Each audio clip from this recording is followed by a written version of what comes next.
Hey everyone, welcome back to You Are What You Love. I am your host, Marissa Tandon, and my guest today is a friend through the internet, which is always fun to have on this show, I feel like, as we talk about the magic of fandom and how it can bring you together. Klaudia Amenábar is a podcaster and critic. You've probably seen her face on TikTok or heard her voice on the podcasts, the Mystery Spotcast or RuPaul's Pod Race. Whoo, that is a mouthful.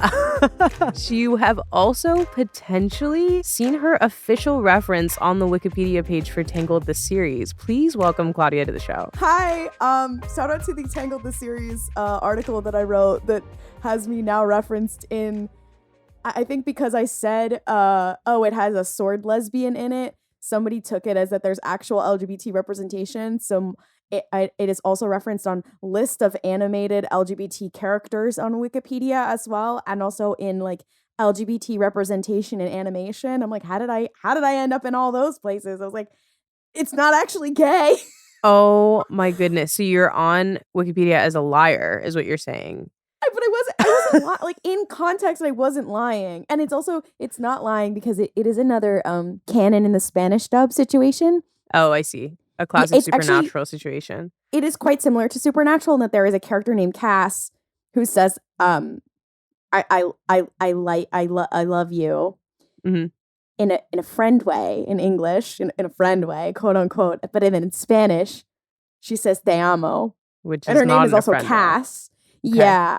So it is canon in the Spanish dub. Again, if I had two nickels, I had a nickel for every time. Oh man.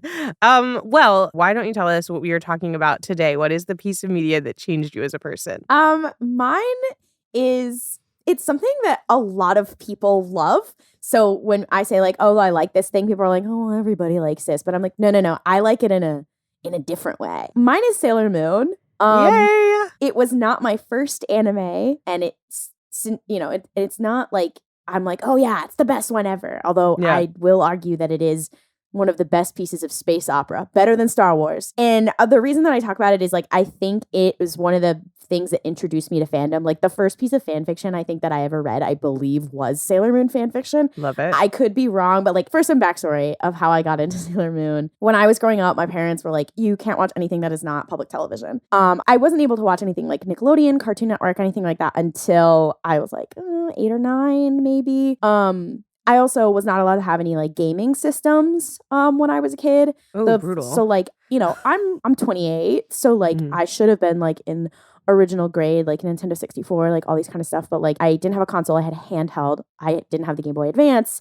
I had the Game Boy Advance SP. That was the first thing I owned, where I had my own games and shit like that. Mm-hmm. And the first like console I ever had was the Wii. I was like already in high school, that kind of thing. So like I spent my childhood either watching the popular things at friends' houses or like watching friends play video games. Mm-hmm. So with anime, it was my brother. We grew up in different countries, but we have very similar tastes in media, partially because he introduced me to certain things. My brother is an artist, a graphic designer. Now he works in tech. But him and also now his wife, they both love comics. They love manga. They love anime. They always have. And he would bring me stuff with like manga. And like back in the day, not just Sailor Moon, but like anime in general, like unless it was like being dubbed by 4 kids, like it was like you had to ship pirated DVDs across the sea kind of deal. So I don't even know like what age I was. I watched Sailor Moon like at friends' houses in glimpses. Like, and same thing with Yu-Gi-Oh! I was really big into Yu-Gi-Oh! As well. I had the cards, like stuff like that.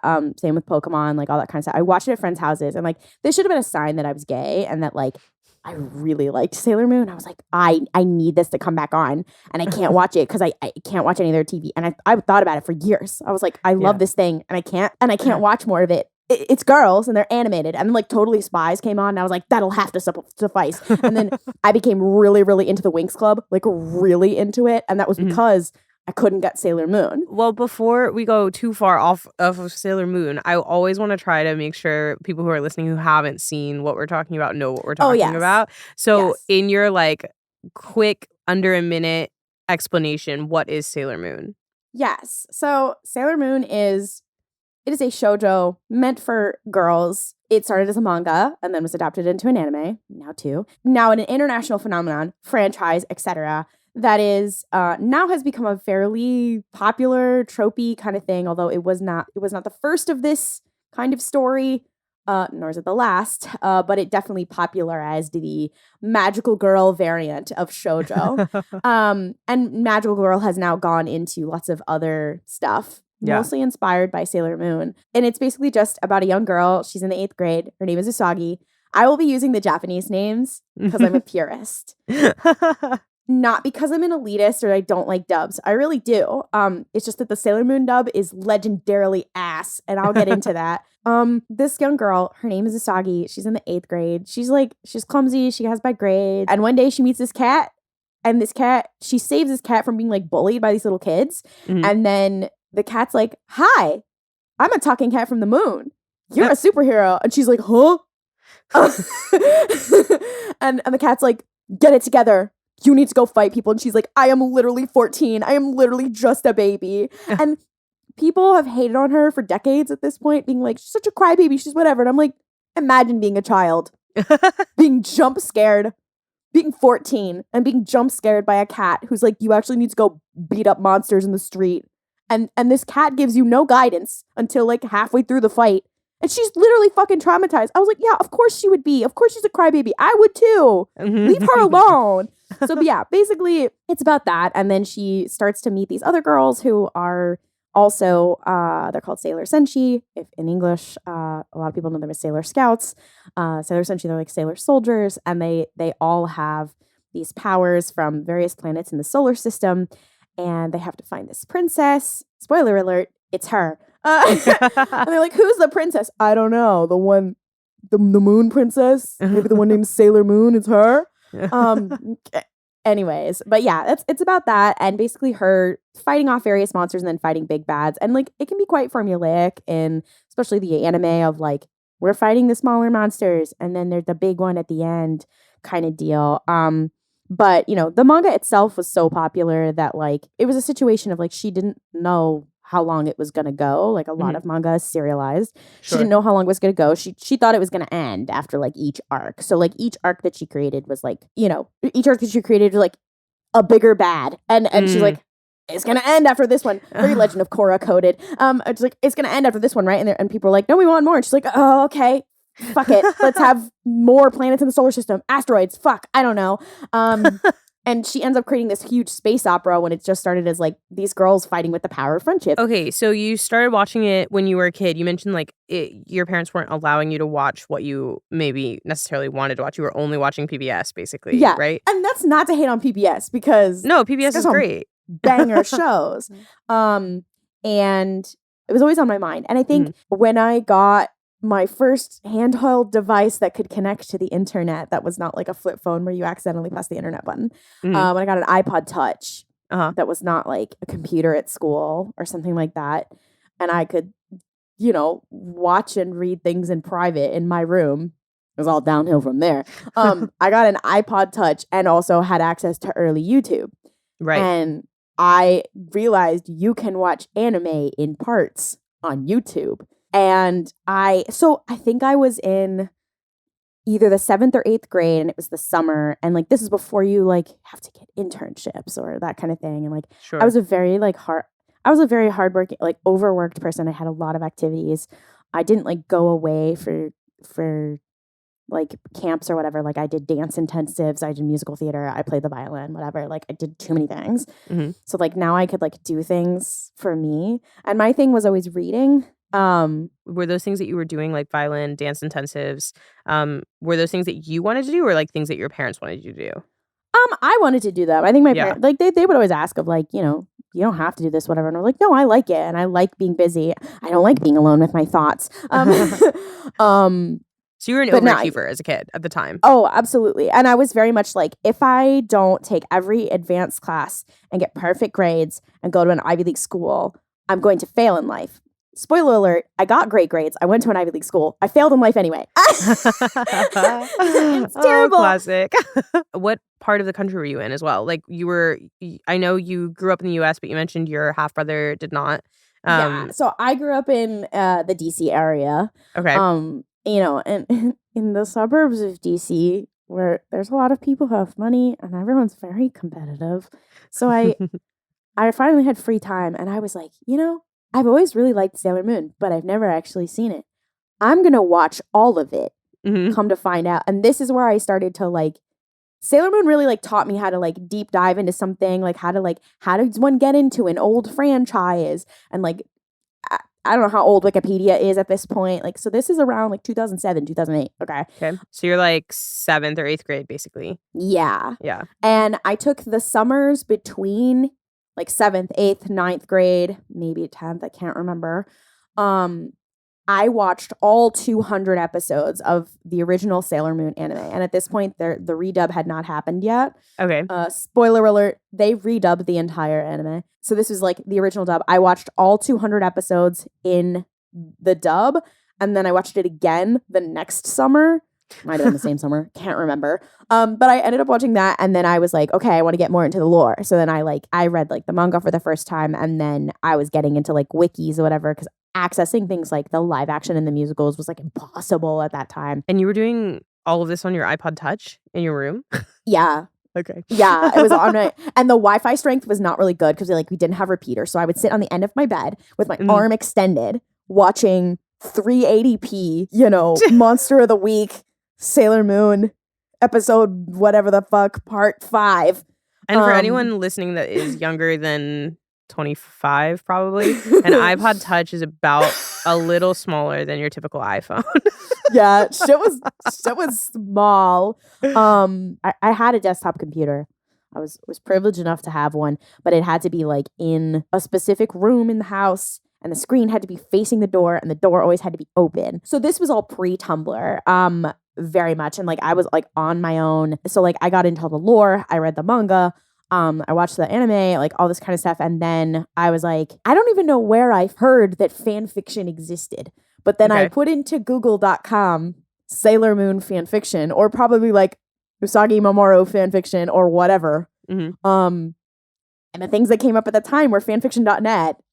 So I just went into it whole ham, not knowing.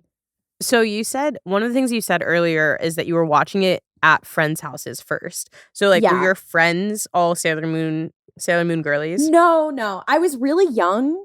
Yeah, I was really young, and it was just like a fun cartoon that came on. Got it. And a lot of them were like, "Oh yeah, I remember watching it," blah blah blah. But like none of them were. I had friends who were anime fans.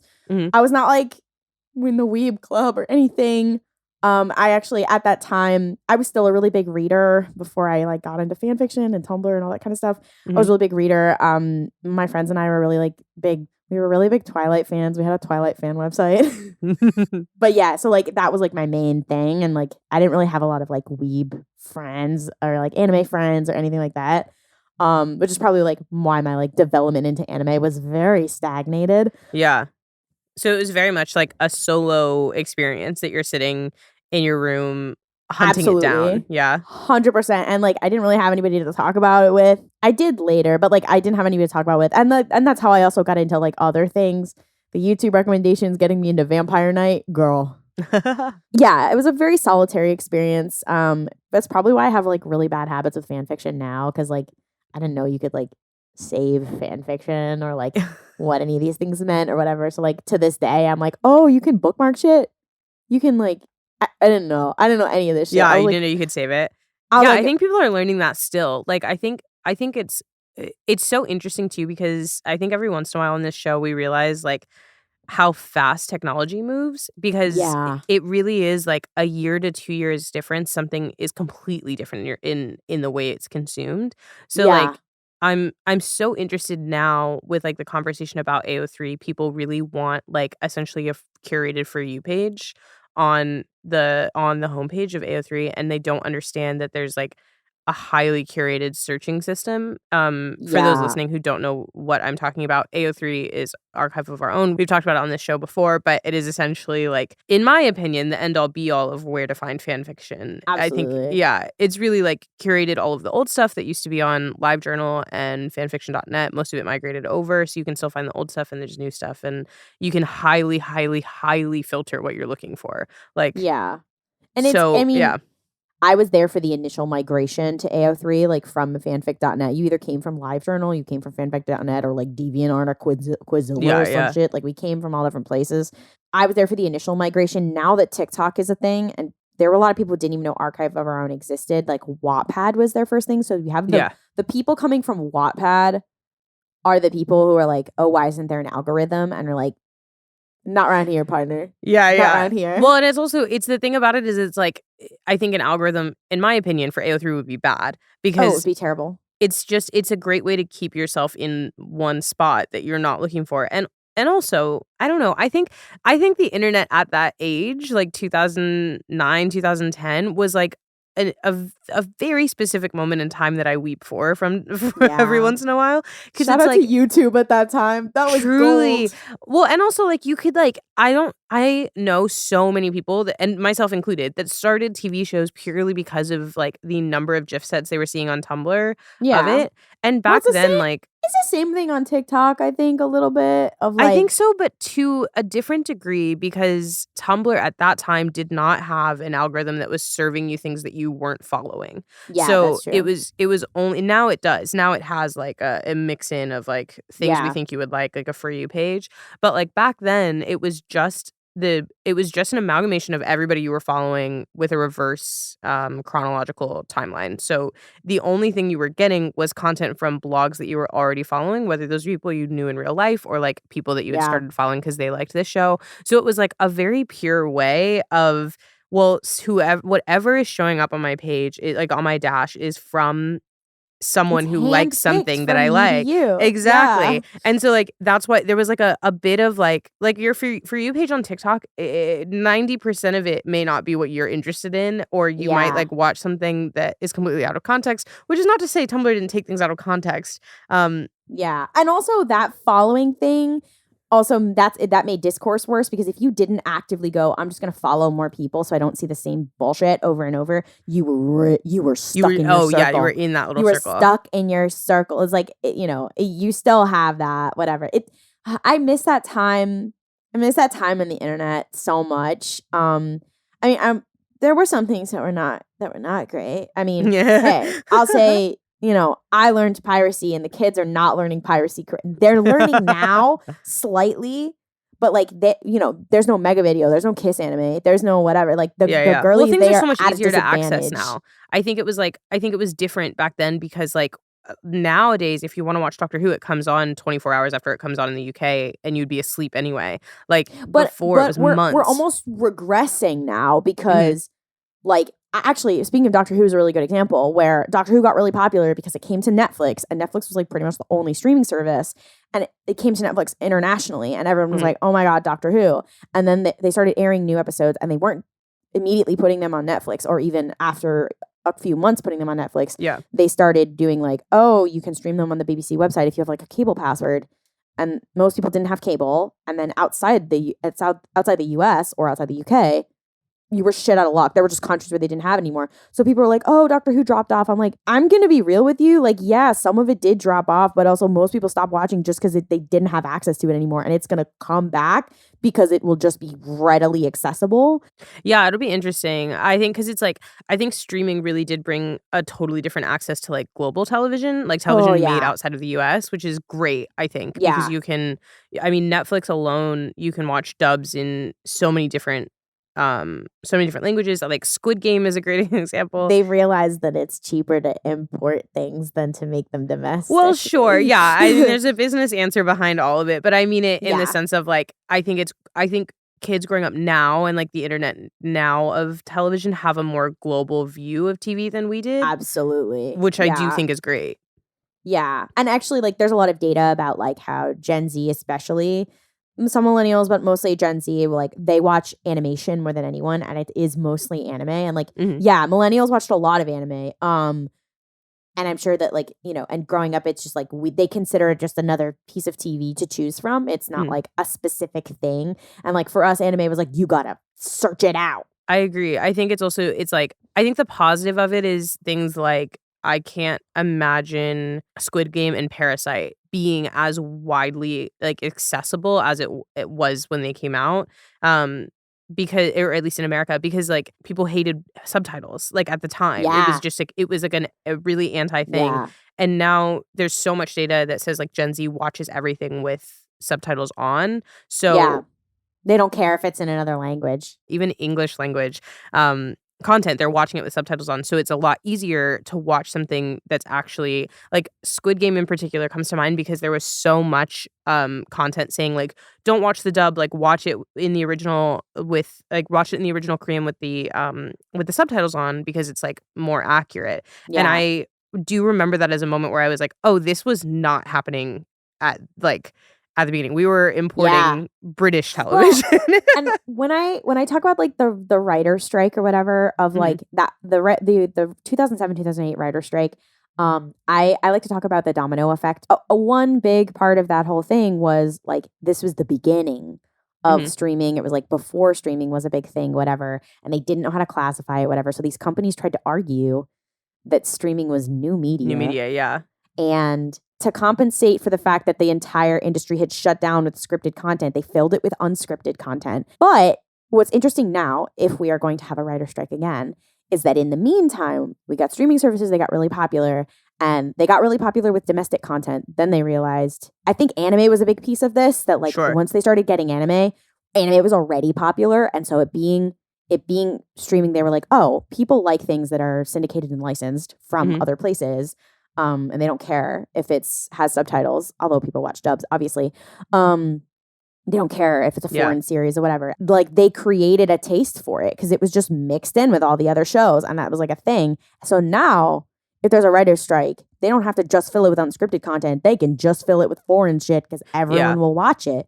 They're like, okay. The other thing that they're doing too, which I think is like it's very interesting to see, is they're using their US formats of reality television and remaking it in other countries, like the same format, but in other countries in different languages, and then they're putting that on the US Netflix, like to be able to be accessible. So you can go through I think Love is Blind is the last one I saw, where it's essentially like if you like one of these reality shows, you can actually watch that same reality show all year because it comes out as the US version, then it comes out as like multiple different countries, and then by the time you get through all of those, the US version's back. So you can just watch it nonstop, which is not how reality television typically works. So it's interesting. But I like your idea that like anime really was, I think, one of the first things that popularized like foreign language content with captions for an American audience.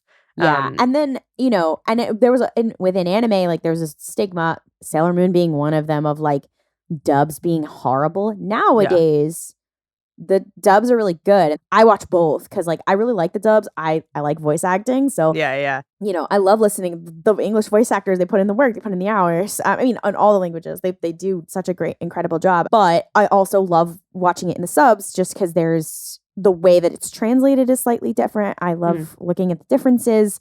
The acting or the way that like certain things work is different. I like, so I like to watch both. But some people are like, oh, for accessibility reasons, I can't watch with subs, so I watch with the dub or whatever. Now it's mostly just like a personal preference. Which is so interesting. And anyway, this became a whole conversation about like accessibility in media, which is very cool. No, I think it's great. Well, I one thing I am curious about, and I've been talking about this a lot, and I think it's just on my brain in terms of like how I've been consuming media and how I used to consume media. But like, I was thinking about the fact that like there is so rarely television that makes me fully pay attention to it.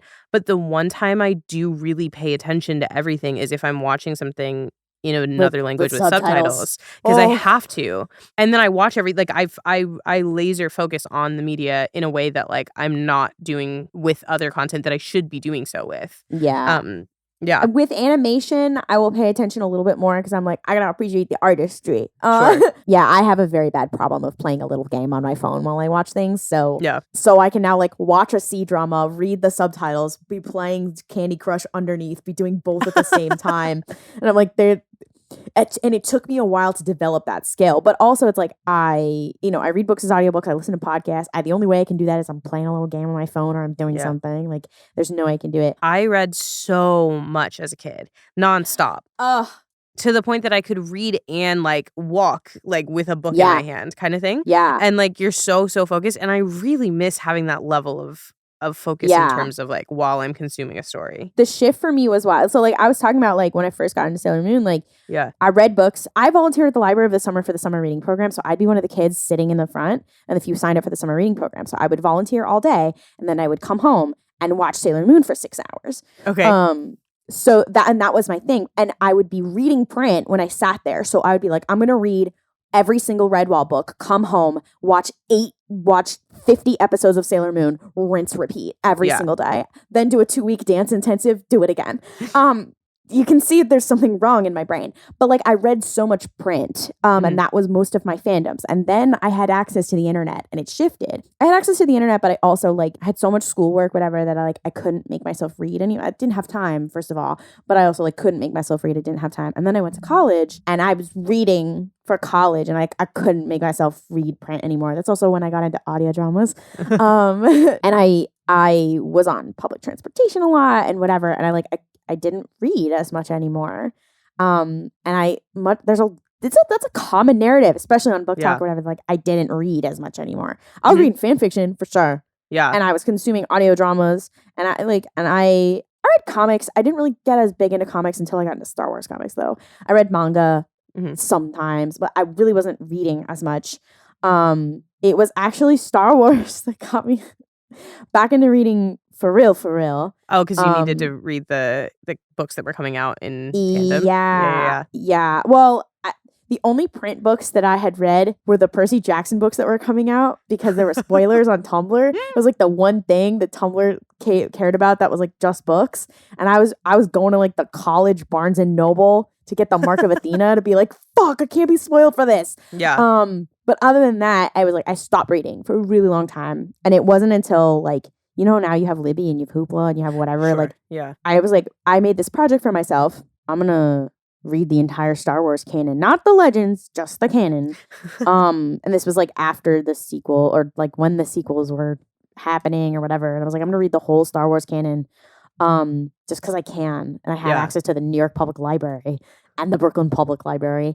And so I was going to the library to read print and it wasn't going fast enough. And then I found out that like Star Wars audiobooks are fun. They're like, they have sound effects and they're like a cinematic production, like an audio drama, because a bitch loves audio drama. And I was like, oh, it took me years and then I was like, oh, I've gotten back into reading. And now that I'm free of the Star Wars canon, because I'm caught up, now I've been catching up on like all of the popular books and the Book Talk books, but also the popular books. And I'm like, oh, I'm reading like when I was a kid again. No, it's so nice. Like I do remember like when I was in high school, I remember like listening to adults talk about how they don't read anymore. And I remember being like, there's no way that could ever happen to me. Like I genuinely, because I was like, this is the busiest I'll ever, like I was so busy as a kid. Like I was just like you, like I was doing like, I played basketball, I danced, I was like co-captain of my robotics team. Like I was taking APs. I felt like I was constantly doing work and I was still reading like nonstop. So it, to me in my brain, I was like, there's no way I'm going to stop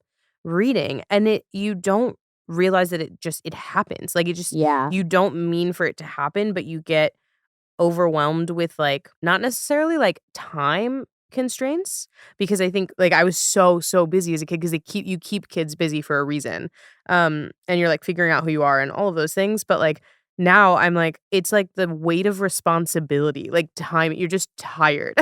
Well, and that was, podcasts started to get really popular. Like my parents, they were NPR people. They always listened to things. And so I knew like you can listen in the car, you can whatever. And like the other piece was that I was like in college, I was a humanities major. I was reading a lot. I was doing things that involved reading.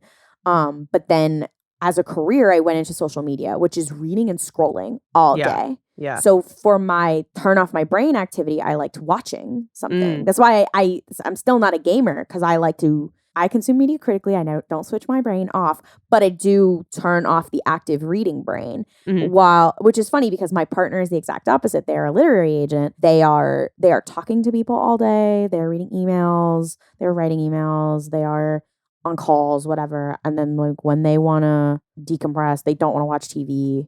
They want to read. You know what I mean? And I'm the opposite, where I'm like, okay, let's watch a movie. I love how we're talking about like media consumption habits, but it's interesting also because like I was talking about college and like my journey with Sailor Moon kind of mirrors that because like the Sailor Moon reboot, it started coming out when I was in college, and it was actually how I like bonded with some of my roommates who I'm still very good friends with to this day. It was a cross-cultural exchange, I will say, because one of my roommates, Natalie, she's from Hong Kong, and Full Metal Alchemist was like her. It was like her Harry Potter, and I love Full Metal Alchemist, and so we bonded over that. And we were really into Sailor Moon, and our other roommate was really into Sailor Moon, and like it was coming out. We screamed so loud at one scene that was from the manga that we like got in trouble with our RA. Like it was so. But yeah, I became friends with her, and like we had this cultural exchange of like she was like, "Oh, you'll like this anime," and then I was like, "If you like two brothers who fight God with Full Metal Alchemist, you'll like Supernatural." It's interesting. So basically, you're saying like I like almost like the mirror image of how it started. So like you started as like a super solo experience, or I guess not started as a super, you started with like, oh, it's in the background at friends' houses. And then you were like, I'm getting like a dragon hoarding her gold kind of vibe of like iPod Touch. I have to watch it all. And it becomes like this very solo thing for you in middle school and high school. Or I guess high school is when you would have started, right? I started in middle school, but then like I got into the shits with like knowing everything and reading a lot of fan fiction in high school. Yeah. So it's like very, very solo in those years. And then you go to college and you're able to use it as a way to connect with someone in real life. Yeah. And that's when I started cosplaying too. Cause I mean, I don't cosplay now because like I can't make anything. So, but I had one friend and roommate who was an engineer and had access to a 3D printer before they were like really big thing. Yeah. And then my friend Natalie, and I did cosplay. I did an MCU Sailor Moon cosplay. Ooh, a twist. It was Sailor Loki and it was a sleigh.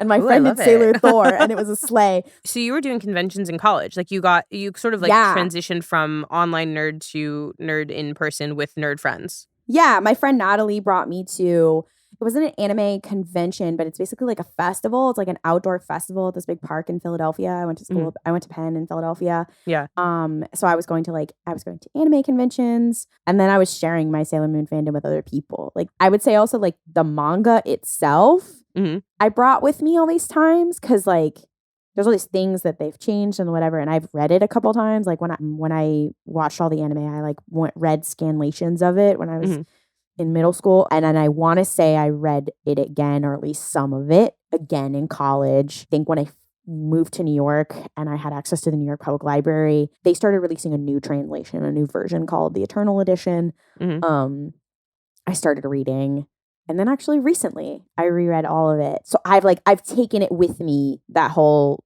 way and like reread it at different like times in my life.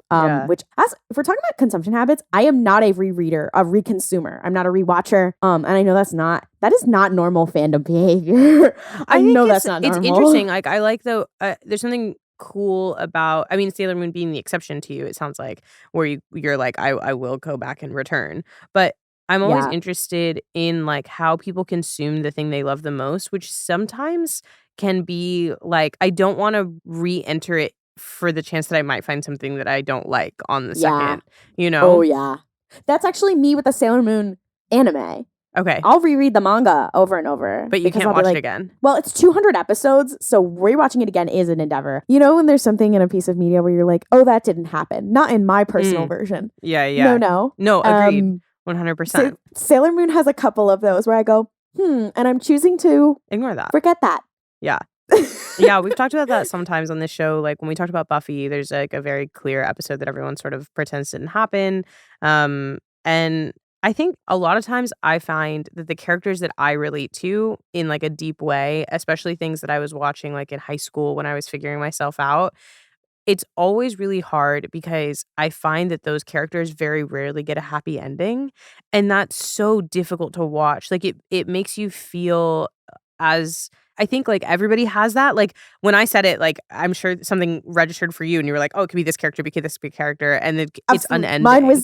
Mine was Dean Winchester. Yeah. Well, and it's like, I think sometimes it's hard because you're like, oh, I especially stuff that you watch when you're young, and then especially when it stretches past that, and like maybe you've found ways to get past the things that like you related to as well. But a lot of times that means you've also watched that character grow and like to start to like build a life for themselves or whatever. And it is so difficult to watch those characters, whether it's like I was arguing with someone about this when they were like, yeah, but it makes sense for the story. Like the arc of this character makes sense for the story. Like the groundwork is laid and it makes sense. And I'm like, yeah, I understand what you're saying. I get it. But it doesn't make me feel any better about the fact that I relate to this character, and the ending for this character is that it feels like the people making it don't care. Like they feel that this character deserves an unhappy ending. I think that's also why there are certain pieces of media that are like finished.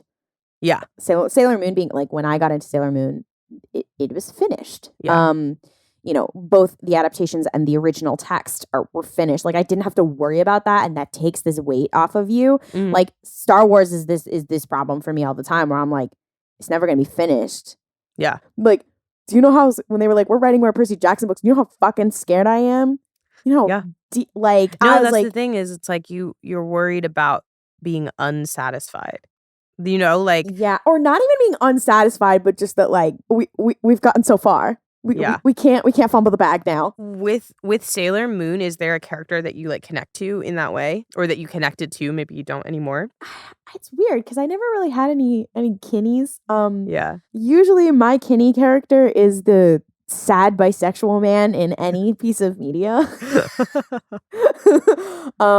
That one being Mamoru Tuxedo Mask, actually. And this is what, actually, you know what? He is my poor little Meow Meow, and he's my Blorbo because of the original anime. Anybody who's seen it will know he's kind of useless and pathetic. Mhm. He's always supposed to be like this damsel in distress character, which is great. But in the original anime, both makes him number one.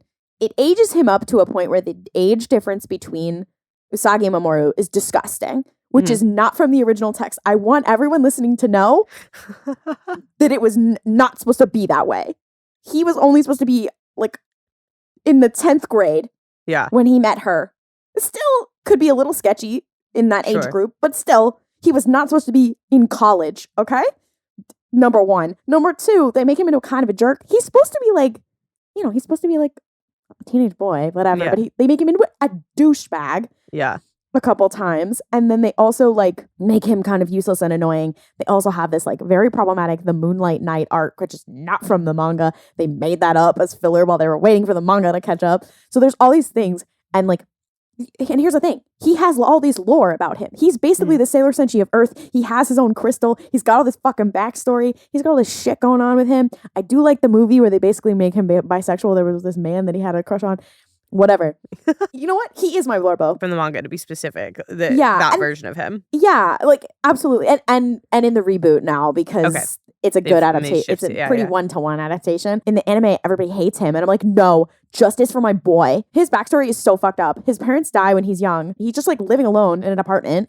And he's just like, I don't know who I am. And it's such a however old, 16-year-old thing where he's like, I'm supposed to look for this crystal. Well, I could be a jewel thief. And that's how he dresses up in a tuxedo. Like that's the most ridiculous but adorable thing ever. But like he's my man, he's my Blorbo. I retroactively have that feeling of like, no, he's been wronged. I think that comes up, especially when pieces of media, even if they're finished, they're now more accessible.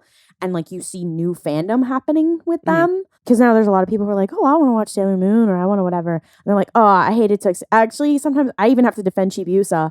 Because I'm like, listen, I don't like that Electra Complex storyline for her. But when I was younger, I identified with her in like the second season of her.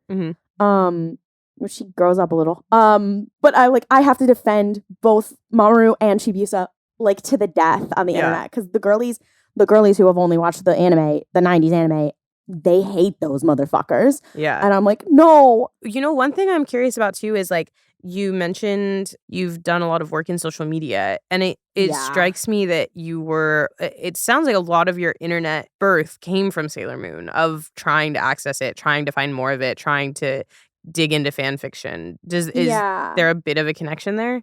I mean, I would say, yeah, like when I would talk about like my career or whatever, like the whole reason I got into social media was kind of an accident. Like I was popular on Tumblr because I had a fucking popular Super Who Lock blog. Yeah. But then eventually it just became like everything that I like. And like when I first came to Tumblr, like I didn't know all the fandoms, whatever. Like my main fandoms were like The Legend of Zelda and Sailor Moon.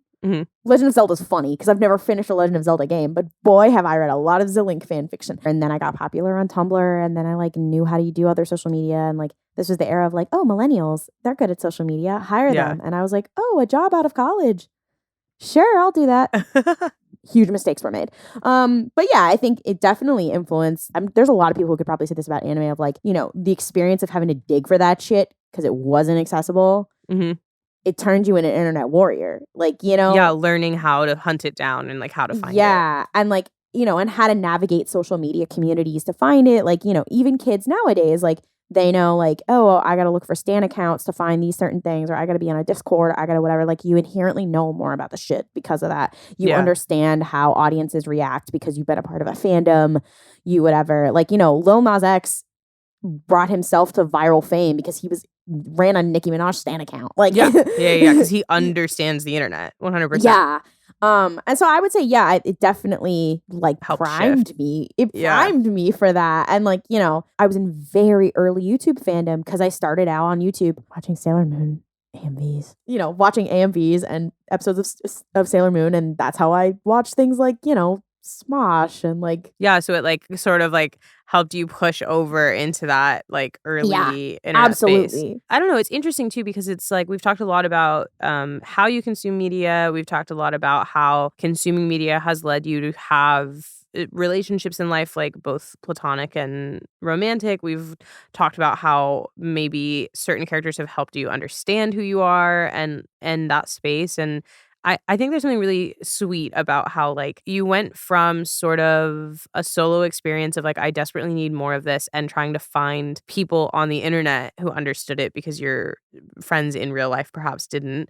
And then finding sort of like recognizes like in your roommate, of being able to connect in that way and to sort of build your fandom experience off the internet in that way, and be able to do things like wild crossover cosplays and to go in that space, and to like also be able to share something with your roommate that your roommate could then share with you, and all of that, and then to still have those relationships. And then now like you've talked a couple of times about introducing your partner to other things that they haven't experienced, and being able to bring that original fandom of like childhood into your adult life. And there's not really a question attached to it. I just think it's a nice symmetry that you have in your life here. I like how you framed it, because I like when I think about it, there's all these milestones that go with that. Like when I graduated from college, I graduated early and I left all my friends. One of them being my friend Natalie, who I'd lived with for a while. And she got me this Sailor Moon plushie that's Sailor Moon with a little graduation cap or whatever that I kept for years. I still have it. She's just not wearing the graduation cap anymore. Or like there's all these different, like, you know, when people think of me, they usually think of Star Wars. But like they don't realize that like how it's followed me or that kind of like. But I'm like, no, this was my first fandom, and there's different things at points of my life. Like when I first moved in with my partner, you know, my partner has a cat. And they, you know, I'm allergic to cats. So I was like, I probably won't get a cat. We just have your cat. And then the pandemic hit, and they were like, oh, we should foster cats. And I was like, I'm gonna be real with you, Chief. I'm not gonna be able to foster a cat. Like, I'm gonna end up adopting it. And I was like, if I want to have a cat, like the shelters were really full because like New York City was not good. New York City, the shelters were really full. We lived near a hospital. We were like really trapped in our apartment. I had a stable job. I had a decent apartment. I lived with a partner instead of a fucking roommate. And I was like, maybe now is the time to get an animal. And like, I got a cat, and my thing was like, I want a small black cat. And now my partner has watched Sailor Moon and also Kiki's Delivery Service. Claire was like, is that the fucking reason? I'm like, yeah, of course it is. Of course it's the reason. It, like changed my, and I was like, and it's also like not to be sappy or anything, but like, you know, there's a lot of things in my life where like my career or whatever that I feel like I like kind of fell into, or I just kept doing because I'm good at it or whatever. And like my cat was one thing. It's like, I chose that. Like, Aw. I have scars all over my arms because my cat scratches me. But like, you know, she was like a choice I made for myself. You know, there are various things like, you can see it right now because I'm recording. Yeah. We're recording over video, but like I have this big Sailor Moon like neon sign behind me. And we got it from this, it's not neon, it's LED. But it looks like a neon sign. And we got it from an Etsy seller from Ukraine. They're amazing. They make all these kinds of things. And, you know, I have a ton of like fandom merchandise in my house, but I really didn't have anything Sailor Moon, which was other than my little plushie, which was surprising because I'm such a big fan. We moved into this apartment, and this apartment is it's going to be a permanent residence for us for quite some time. And I'm not good at making decisions. And my partner was like, well, how do you want to decorate the office? And this is kind of, you know, what's my Zoom background look like? You know, am I going to enter my Twitch streamer era, that kind of thing? Like, I want a cool background. And I was like, oh, it'd be really cool to have, like, it's a really big wall. And I was like, it'd be really cool to have like a really big, like nerdy statement piece. We also bought this stuff from Home Depot that a lot of people on TikTok realize looks like the paneling from the inside an Imperial Star Destroyer, and we're going to build a whole thing with that. Oh, I love that. But that wasn't for this wall. That wasn't whatever. And Claire was like, what do you want to do with that? And I was like, usually I just plaster it with various prints and of fan art that I've bought. But I was like, I think this would be cool. And Claire was like, oh, well, you don't really have anything Sailor Moon, whatever. And I was like, oh, it'd be really cool if I had like a big Sailor Moon neon sign. And Claire found it for me and got it for me. And it was expensive.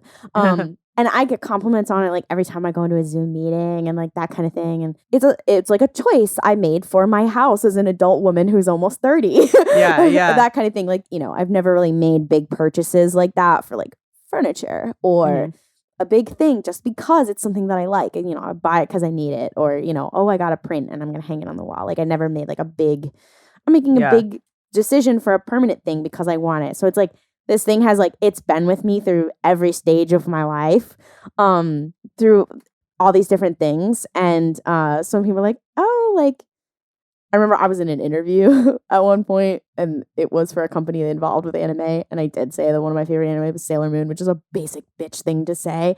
But I was like, I don't know how to convey to you that it's not in the basic bitch way. It's like, it is like deeply fundamental to me as a person. It's been like with me this whole time. Yeah. And people are like, oh, like, is it that philosophical or is it that deep or whatever? And I was like, it is a big example of the hope punk genre because this shit gets dark. It's a very much of like, you know, oh, I'm bringing people with the power of friendship, but like, there's something very deep about that. Like there's a lot of times where like it emphasizes all these like very like healthy things that I've like taken with me. Like obviously like it has this, when you talk about like, oh, queer representation, but it also has like ideas of like queer friendship or whatever. Like she has like her romance, whatever, but also like her love for her friends, even her like romantic partner, like acknowledges how powerful, like literally physically powerful that is, and that kind of thing. And like the original found family, found by a cat. What's gayer than that? But like, so there's a lot of things of it, but this hope punk idea of like, you know what? I just think everyone deserves to have a nice life. And, you know, if I'm a crybaby, if I'm soft, if I'm whatever, fuck it. Maybe I am. And that's so powerful. And you're like, okay, girl, slay. Yeah. There's something so very nice of about you. like, I like how you said it. Like people are like, oh, is it really that deep? But like sometimes I think actually, especially in formative years, but in general in life and especially the last couple of years, like just the idea of like, sometimes things are nice. Like sometimes people are good. That is that deep. Like that is hard to find. And and especially I think like media in general, one of the reasons I've been really enjoying like the DC extended universe is because it's just fun. Like not all of them obviously. Like Batman's a total exception, even though it's campy. It is fun. It's fun if you know how to look at it. But like Aquaman and like Aquaman is my top 3 for that exact reason. Yes, it's just fun and it's campy and it's enjoyable. And like we have shifted media overall recently, like within the last 5-7-ish years, like things are dark and like like physically, visually, the things have gotten darker, but also literally. Just like story wise, it's a darker media landscape. And sometimes I just want to watch something that makes me go like, man, that's nice. Life is good. I was just having this conversation with some friends. We were talking about Star Wars: The High Republic, but we were also talking about like anime and like just various things of like the Game of Thrones effect, almost of like sometimes it can get really hard to attach yourself to characters. Not like you need to hyperfixate on a character, but like just attach yourself to a character in a story. Lately, because there's this vibe lately of like anybody could die. Maybe all the bitches will die. Who knows? And I talk about this with Star Wars a lot of like, Rogue One means a lot because, the girlies, they do live, they do survive most of the time. And in Rogue One, they fucking didn't. And it stands out for that reason. It is a sacrifice for that reason. And it like, it's not like, oh, I want them all to live. I don't think anybody should die because I don't think it should be dark. I'm like, it takes away from the sacrifice of a certain character, whatever, if like all the bitches are dying at some point. Like this one dies and then this one dies and this one dies. You're like, oh my God. It makes death not as impactful if everyone which sounds I was about to say if everyone dies, death doesn't mean anything. Everyone obviously dies, but like at some point. But in a story. Yeah. But like everybody can't have this epic sacrificial death because then at a certain point then it's like, okay, well, like so-and-so just did that last episode. Yeah, like, I mean, in Sailor Moon, like, bitches die, and then they get literally reincarnated, they get brought back. Yeah. There's some people where I'm like, and why weren't they brought back? The Four Kings, I'm looking at you, why weren't they brought back? And there's something to be said of like, oh, well, if death doesn't stick or whatever, and I'm like, because that's not the point. No, I'm like, a death, like, I think about that with Percy Jackson. I think about it, whatever, of like, oh, it'd be more realistic if they were dying. And it was like, okay, well, but we're trying to tell a story and like have characters, and you can't just keep killing bitches. Like it doesn't. But I think these kind of hope monk stories they're always hopeful for me because like, especially with Star Wars, which is like cyclical. I compare it to Sailor Moon a lot because I believe Sailor Moon is the superior space opera, like I said before, and Star Wars is kind of cyclical, and then they're like, oh, we defeated the big bad. Sometimes it is literally the Palpatine returned, but it's literally like, well, we defeated fascism. Ah, shit. We have to deal with neo-fascism now. Like, realistically, like, there's going to be a cyclical, it is Star Wars, not Star Peace, but also, like, realistically, there's always going to be a cycle of violence, and you're kind of like, bro, what's the point then? What's the point? And like, there's this consistent theme of, like, but you do the right thing anyway, and you fight anyway, and it's, like, a thing that like personally has gotten me through many times. And like with Sailor Moon, it's kind of almost retroactive because you have that thing of like she was writing the manga and then she didn't know if it was going to end. So she'd have like a big bad at the end. And then she'd be like, oh shit, I have to have a bigger bad every single time. And so like every single time you're like, if she's just going to have to fight this, world ending bitch at the end of every single one, like, what is the point? If and then eventually that does become the like part of the story at the end of like, is it worth it?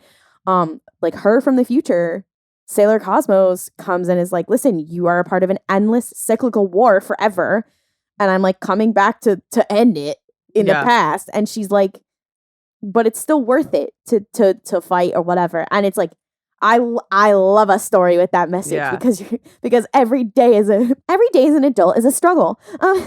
No, and I think that goes back to like some of the stuff that we were talking about with like how do you stop reading, where it is like it's just emotionally it's draining. Like sometimes it's draining to get up, like get out of bed and do something and then continue on the whole day before you can go to bed again. And like I like what you're talking about, which is it seems like both Star Wars and Sailor Moon have this feeling of like, yeah, you're gonna you defeat the big bad and it sucks because the next episode it feels like suddenly there's a new big bad and it's just never gonna end and there's no ending to the war. But the idea of like the resilience that it takes to say that like even if there is another monster, this one is worth defeating so that I can keep on living or keep on moving. And I think there's something really powerful in that.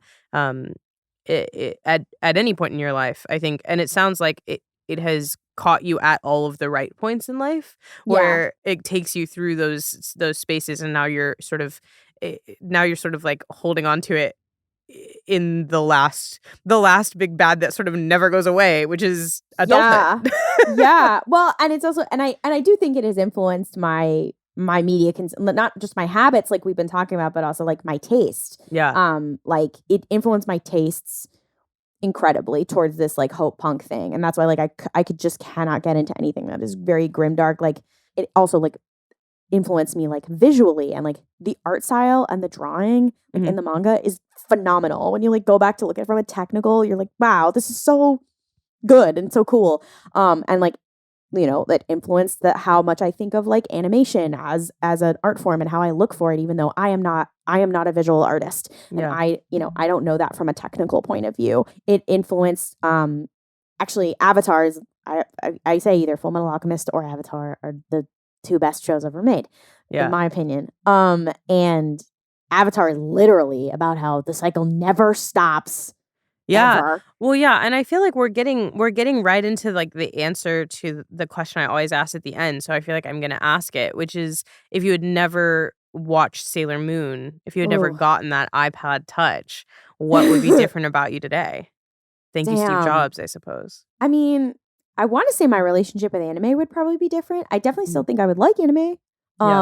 Partner, we'll talk about like my partner was like, oh, I was a Twilight fan and I read romance novels and I, you know, was really into like boy bands, whatever. And I was like, oh, I like Twilight and then I like the Hunger Games, but and Claire was like, and I was a really big Harry Potter fan. And I was like, I was also a Harry Potter fan and I read a lot of fan fiction, but I was like, you know, and then I firmly veered. I went to Supernatural and the MCU and anime of all kinds. And I could have gone down any of those other roads, but I didn't. I went down this road. And I don't know if that would have been a different road with anime or that's like something else would have been like my introduction to fan fiction. And I feel like I would have had like a different like fandom experience. I may have ended up in the same place, but I feel like I would have been a different flavor of fucked up chronically online bitch. Yeah. Do you feel like your taste would have been really different? Like you probably would have connected to something that maybe didn't have that hope punk feeling or that space opera feeling? Because a lot of what I've heard you kind of talk about is the positivity and the found family of what you like and what you seek out in life as well. I don't know, because like I think the queerness of it was also helpful. Like I didn't realize I was queer until I was like 21, 21, 22, something like that. I was out of college. Yeah. But there were signs there, and there were things that pushed. I think it would have had to have been something that similarly was not just like has queer people in it, but like is queer in a foundational way. I don't know what that would have been. Like, and that shows those kind of relationships. Like, it maybe The Legend of Korra really, really influenced me. That was the first time. That was the first fem/ship I ever read fan fiction for. And that was very late into my fandom game. Okay, that's embarrassing for me as a gay person. And you're like, damn, girl, you were a Sailor Moon fan. You only read straight fan fiction. Listen, they're bi for bi canonically. So let that sink in. But yeah, I don't know. It's very hard for me to say. I mean, I want to say it would be Star Wars because I was already a Star Wars fan. Damn, that's a hard question. I don't know. I always end on it because I think it's hard to like pinpoint it, but I do think it always sounds to me when I do these like there's a domino effect of something really little that you don't think about, but like even little things like a lot of what I've heard you talk about are like I learned how to use the internet to find this thing. Like I learned how to get into fandom. I learned this, and like perhaps you would have still found that with another fandom, but it does seem like those are the sort of bricks that were pushed over for you. Like you started to understand things about yourself. You laid the foundation for your understanding of the internet, which then turns into part of your career. You know, it's been something that you've been able to bond with people over. You've been able to get more into fandom, get out of the house, do those types of like different types. It just sounds like a lot of it has pushed in a way that perhaps like maybe you would have found something else, but who knows what that something else would have been. Yeah. I guess whatever anime that YouTube recommended to me in 5 parts, I probably would have been that. Do you feel like you would have found the same like connections with people that you've found since? Some of the things that you talked about, like sort of branching into that your partner didn't branch into are like Percy Jackson, which is also like sort of solo kid finds a family and goes on grand adventure. The MCU, which is sort of solo adult, finds some friends that he doesn't really like, but goes on grand adventure to save the world. Like, a lot of what it sounds like you gravitate towards is person who may be sort of slightly out of place finds group that they are in place with. Damn, drag my ass. I don't think it's a bad experience. I think it's like, in general, it's like, it's a good thing. Like, the found family trope is a found family trope for a reason, but there's something about the media that you're talking about connecting with that is about finding your place in the world, but that place being with other people, not like a grand solo adventure. You know, I definitely, I'm the kind of person that I like to connect with people using media because I think it has shared values and it's just something I think about a lot. So I think there might have been other things that I would have connected with. I mean, there already were. Like, my friend, I lived with two roommates, Natalie, who was from Hong Kong, and then my friend Carly. And my friend Carly is the one that we did the MCU Sailor Moon crossover, but then we also did Supernatural. Like, we would have bonded over Supernatural anyway. Sure. Or like we would have bonded over, like, we were really big Doctor Who fans anyway. Like, there were definitely things that I would have filled that role anyway. I don't want to say that makes it less special or something like that. I don't think it makes it less special. I think it's the thing that you found.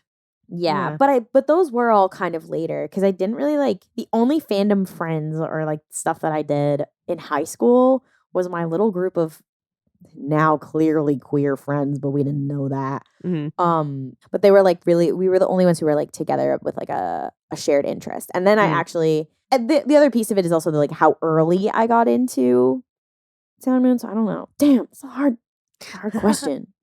Well, I think it sounds like it did influence kind of like your taste, your experience, your ways that you view media and what you're interested in, how you consume things. Like, I think it sounds pretty impactful to me. So I think there's definitely a space. But I think this has been great. I really enjoyed having you on the show. So thank you for joining me. Thank you. Thank you for joining me and for coming on. And for everyone else, we will be back next Wednesday. Between now and next Wednesday, if you want to keep in touch, you can follow me on social media at Marissa Kamari, anywhere you get your social media fix. You can also sign up for my newsletter by going to our website, tandonproductions.com, clicking on You Are What You Love, and signing up there. I send out an issue with every episode of this podcast. And we just started a Discord server, so if you want to connect with me, with other listeners, and talk about the types of things that we are talking about on this show, you can join that by clicking on the link in the episode description. Until next Wednesday, I hope you are enjoying what you love.